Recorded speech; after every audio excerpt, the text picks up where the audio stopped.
Assalamualaikum warahmatullahi wabarakatuh. Nah, di pertemuan kali ini kita akan ngebahas juga terkait dengan analisis ragam atau ANOVA.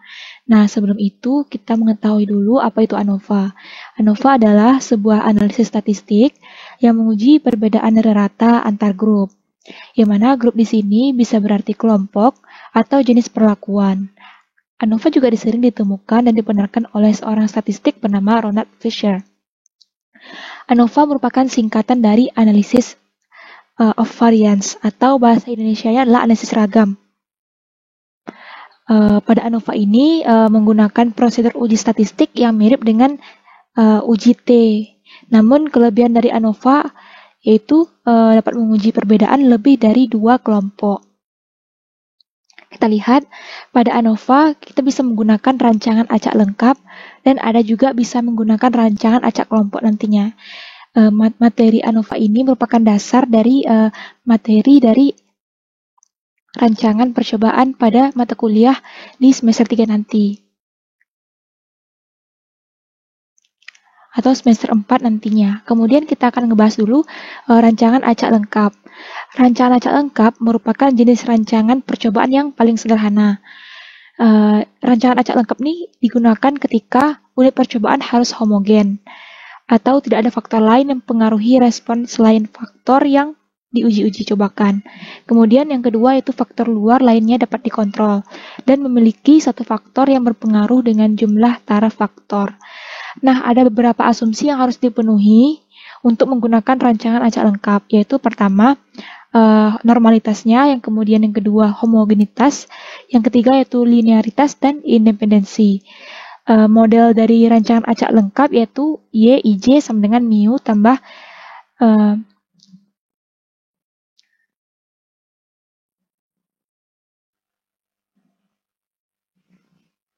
tambah torsi I tambah EIJ. Kita lihat hipotesisnya. H0 merupakan semua perlakuan memberikan pengaruh yang sama. Pada H1 ada setidaknya satu pasang perlakuan yang memberikan pengaruh yang berbeda. Dengan daerah penolakan tolak H0 jika p-value lebih kecil dari alfa 0,05 atau ketika kita menggunakan cara manual F hitung lebih besar dari F alfa, derajat bebas yaitu DF perlakuan, DF error. Kita lihat soal kita atau contoh kasus kita menggunakan 3 software. Nah, di sini udah ada contoh kasus terkait dengan rancangan acak lengkap. Diketahui karantina, tumbuhan ingin mengetahui pengaruh fumigan metil bromid atau CH3Br sebagai pembasmi serangga gudang terhadap daya tumbuh benih kacang hijau. Dilakukan percobaan sebagai berikut. Benih kacang hijau diberi fumigan dengan dosis 0, kemudian 16, 32, 48, 64. Benih kacang tersebut yang udah difumigasi dikecambahkan dengan metode kertas hisap atau blotter test. Nah, benih yang dikecambahkan diasumsi secara homogen. Setelah 7 hari diperoleh hasil kecambahan sebagai berikut. Kita lihat pada tabel, perlakuannya adalah dosis, diberi dosis 0, 16, 32, 48, dan 64. Nah, di sini ada perulangan. Perulangan di sini merupakan bukti bahwa terjadi rancangan acak lengkap karena terdapat perulangan pada perlakuannya. Nah, kita lihat pertanyaan pertama adalah tentukan unit percobaan dan perlakuan.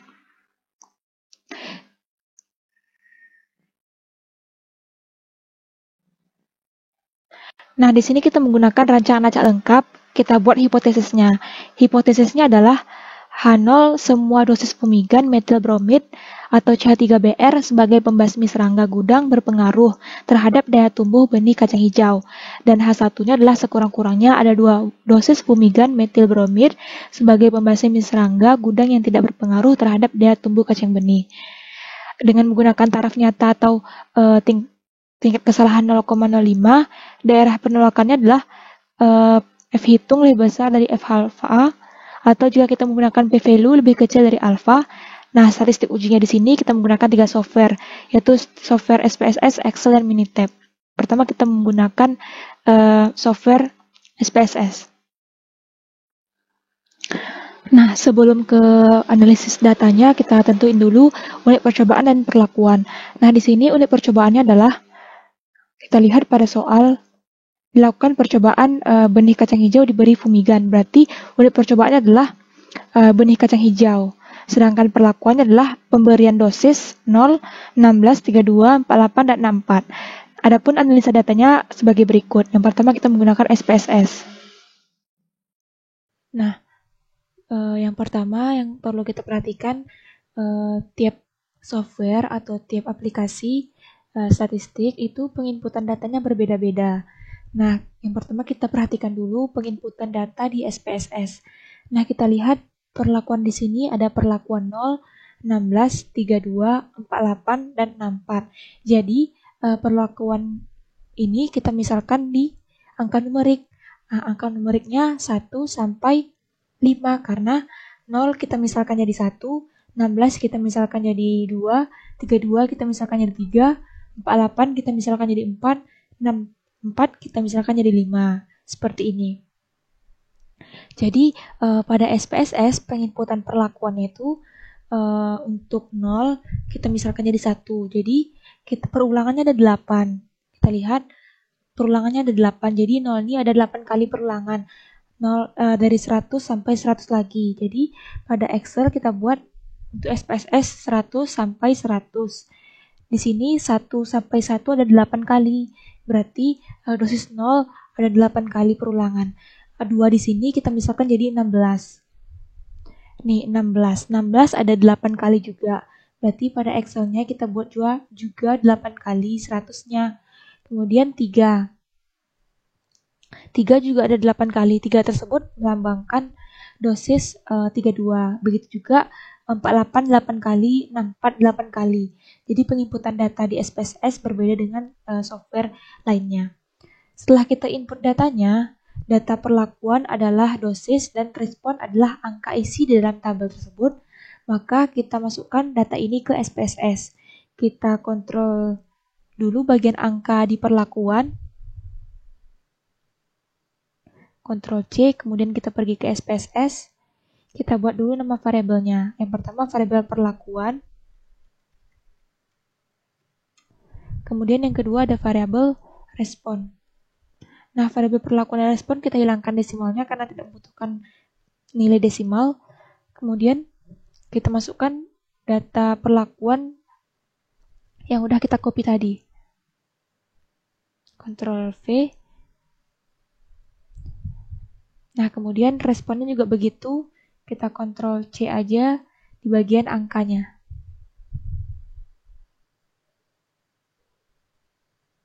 Ctrl C, kemudian pergi ke SPSS. Kita Ctrl V lagi. Nah, setelah itu, karena pada data 1 melambangkan dosis 0, 2 melambangkan dosis 16, sampai 5 melambangkan dosis 64, kita ubah dari value di sini. 1 tadi pada data kita misalkan sebagai dosis 1. Dosis 0. Karena pada soal dosis 0 kita lambangkan jadi 1, dosis 16 kita lambangkan jadi 16, seperti itu. 2 misalkan jadi dosis 16, 3 dosis 32, 4 dosis 48, kemudian yang terakhir 5 dosis 64. Nah, setelah itu oke. Kemudian kita ganti measure di sini jadi nominal. Kemudian kita pergi ke data view. Nah, setelah data tersebut kita input, kita melakukan proses ANOVA, yaitu dengan cara klik analyze, klik compare means, one way ANOVA karena kita menggunakan ANOVA satu arah. Kemudian kita klik bagian dependent list sini, kita masukkan respon. Dan perlakuan kita masukkan ke faktor. Kemudian klik OK. Nah, berikut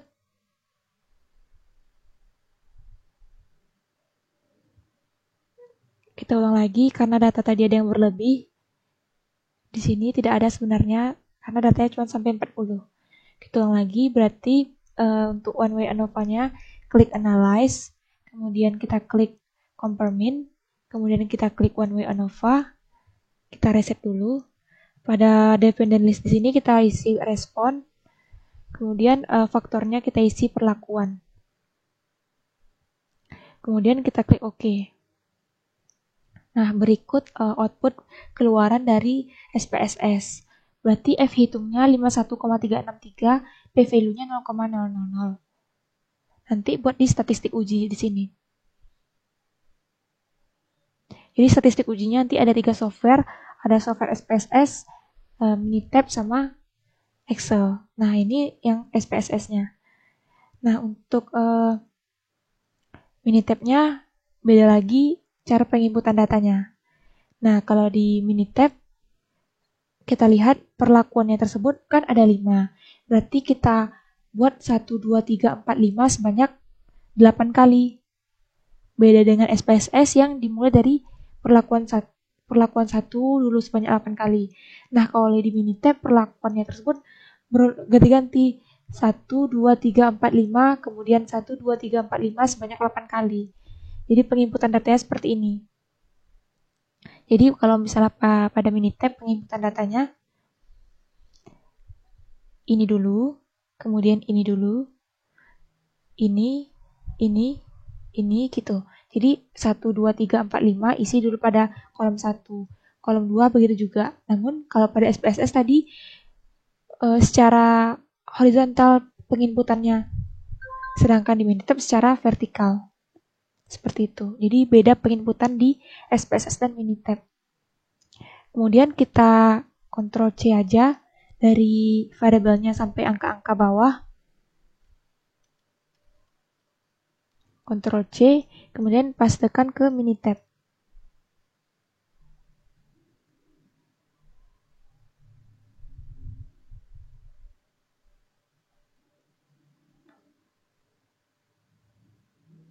Kita pastekan ke Minitab.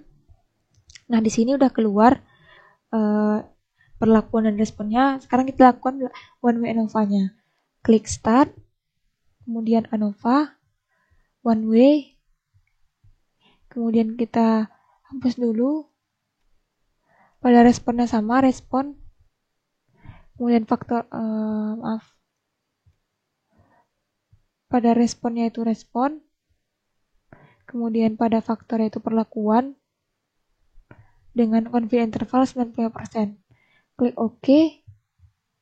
Nah, berikut keluar statistik ujinya.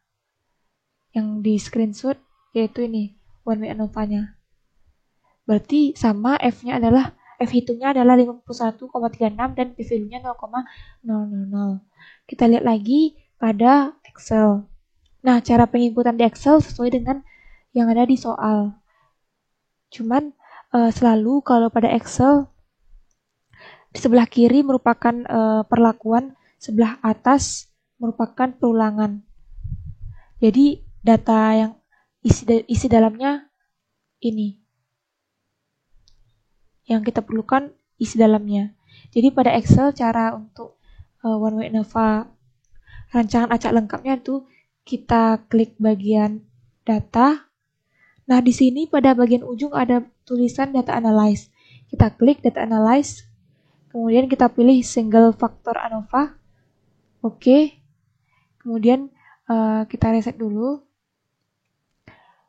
Kemudian kita geser ke kiri. Kemudian kita drag aja semuanya isi dalam tabelnya. Kemudian kita klik row.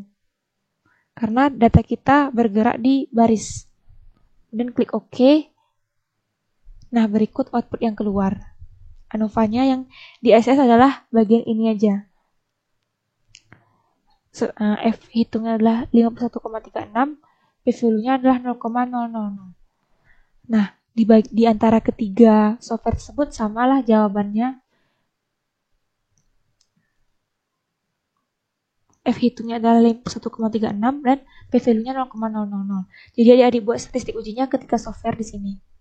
Kemudian keputusannya H0 ditolak karena kalau kita menggunakan F hitung 51,363 lebih besar dari F tabel. F tabelnya adalah 2,64. F tabel ini bisa dilihat di tabel F tabel.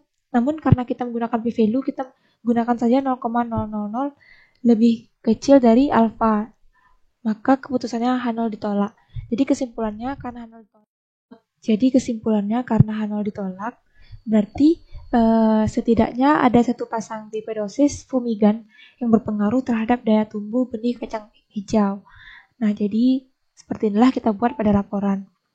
Nah, untuk unit percobaannya adalah benih kacang hijau dan perlakuannya adalah pemberian dosis fumigan pada benih kacang hijau. Ini merupakan contoh soal dari rancangan acak lengkap karena terdiri dari perlakuannya dan ada ulangan. Kemudian kita lihat nomor 2. Nomor 2 yaitu suatu percobaan telah dilakukan untuk mengetahui potensi hasil dari 5 varietas padi A, B, C, D, E. Kemudian tanah sawah yang digunakan untuk percobaan diduga tidak homogen, sehingga perlu dilakukan pengelompokan. Pengelompokan dilakukan sedemikian rupa sehingga ragam kesuburan tanah setiap kelompok itu kecil. Pada percobaan ini terdapat 5, hasilnya sebagai berikut. Jadi perlakuannya ada A, B, C, D, E. Kemudian kelompoknya ada 5. Jadi tidak ada perulangan, namun ada kelompok-kelompok. Maka jika ada kelompok-kelompok, maka itu termasuk rancangan acak kelompok. Kita lihat pertanyaannya, tentukan unit percobaan, perlakuan, dan kelompok. Kemudian buatlah tabel ANOVA dan kesimpulan. Jadi yang pertama, unit percobaannya adalah tanah sawah, karena kita melakukan percobaan terhadap tanah sawah. Kemudian perlakuannya adalah kita melakukan pengujian atau penguji cobaan terhadap 5 varietas padi di 5 tanah sawah. Kemudian kelompoknya adalah jenis sawah dengan berbagai ragam kesuburan tanah. Kita lihat kan kelompoknya adalah 1, 2, 3, 4, 5. Itu merupakan 5 kelompok tanah sawah. Kemudian kita lihat 5 varietas padi ini merupakan perlakuannya.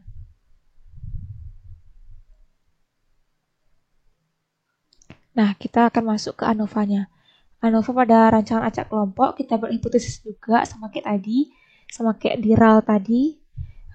Kalau H0-nya adalah semua varietas padi tidak berpengaruh terhadap potensi hasil padi, kemudian H1-nya setidaknya ada satu pasang varietas padi yang berpengaruh terhadap potensi hasil padi. Kelompoknya pun begitu.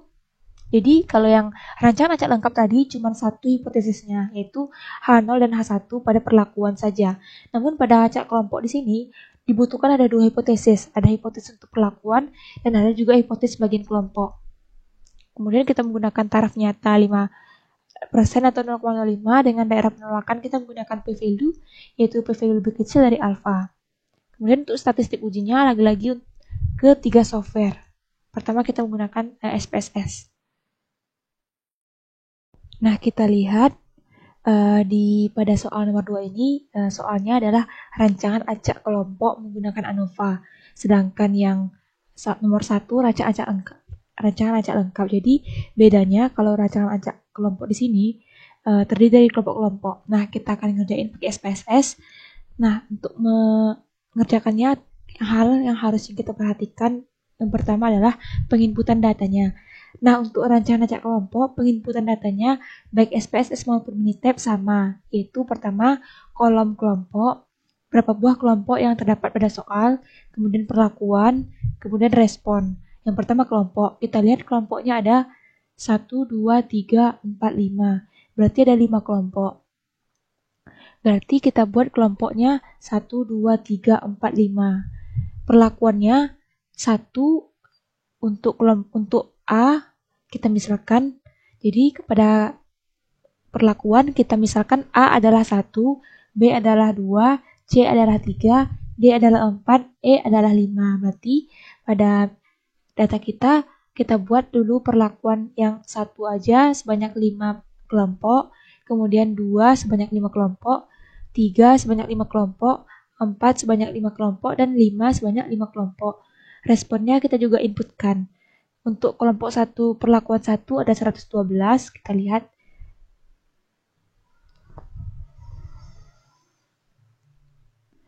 Kita lihat pada soal.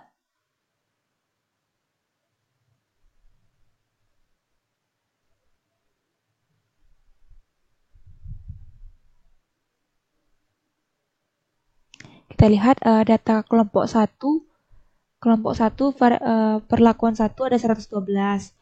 Kemudian perlakuan 1 juga untuk kelompok 2 82.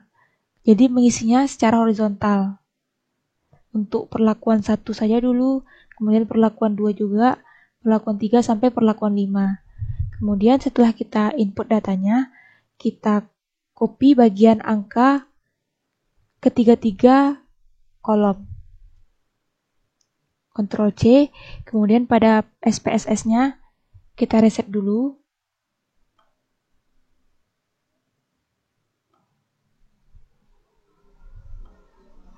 Kemudian kita buat variabel pertama variabel kelompok, kemudian variabel perlakuan, kemudian variabel respon. Nah, di sini kita hapus saja desimalnya.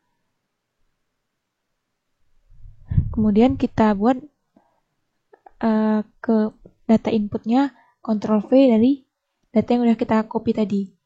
Kemudian kita buat, karena dia di sini menggunakan rangkaian acak kelompok, maka kita klik ANOVA, kemudian kita klik GLM, General Linear Model, kemudian kita klik univariate, kemudian kita klik pada dependen di sini, respon, kemudian pada fix faktornya kita masukkan kelompok dan perlakuan. Kemudian kita klik OK. Sebelum OK, kita klik dulu model untuk menghapus. Kita pilih custom, kemudian kita hilangkan centang di sini, centang include intersect in model, kemudian kita klik kedua-duanya. Kita klik kelompok dan perlakuan ke model. Jadi jangan lupa pilih custom, hilangkan centang bagian include, dan masukkan variabel kedua variabel ke model. Kemudian continue, OK. Nah, berikut statistik ujinya, nanti di SS aja tabel ini ke statistik uji. Diperoleh F hitung dari model 169,313 pada kelompok 1,94 atau 1,938 dan perlakuan 11,067. Yang kita butuhkan adalah p-value ini. Nanti masukkan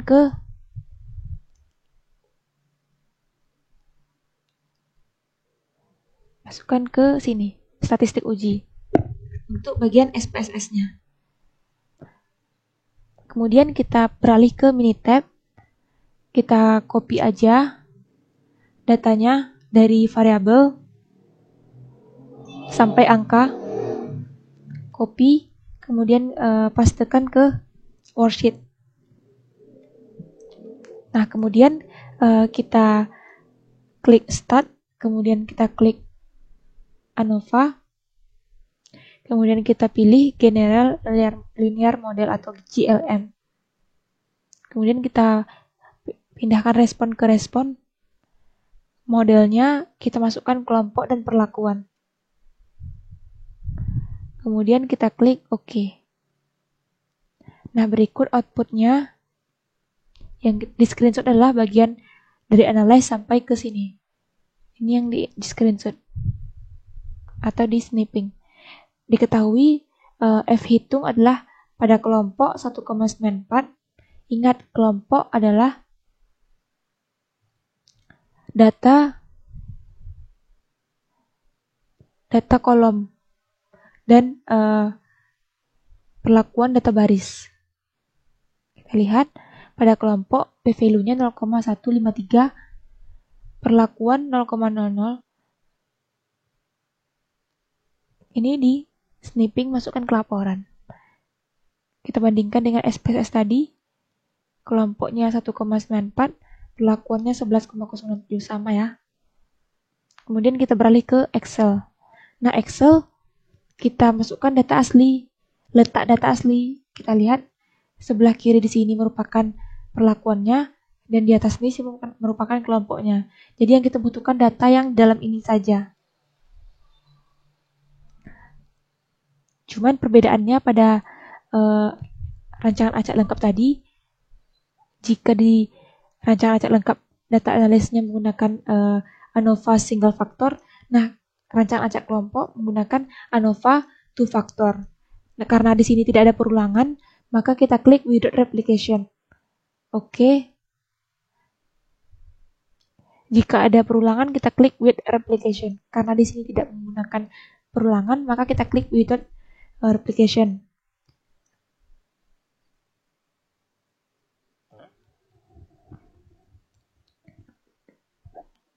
Oke. Kemudian kita drag dari data 112 sampai 85. Kemudian oke. Nah, berikut keluar p-value. Kalau row menunjukkan perlakuan, kolom menunjukkan kelompok. Jadi kelompok 0,153 dan row merupakan perlakuan yaitu 0,000. Nah, nanti sendiri juga ini tabelnya masukkan ke statistik uji.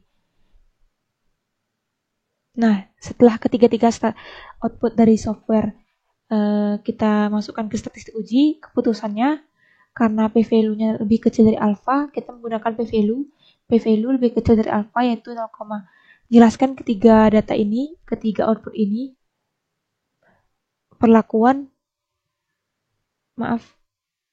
ini model perlakuan kelompok, kemudian ketiga p-value masukkan ke keputusan, yaitu H0 ditolak, sehingga untuk perlakuan H0-nya ditolak karena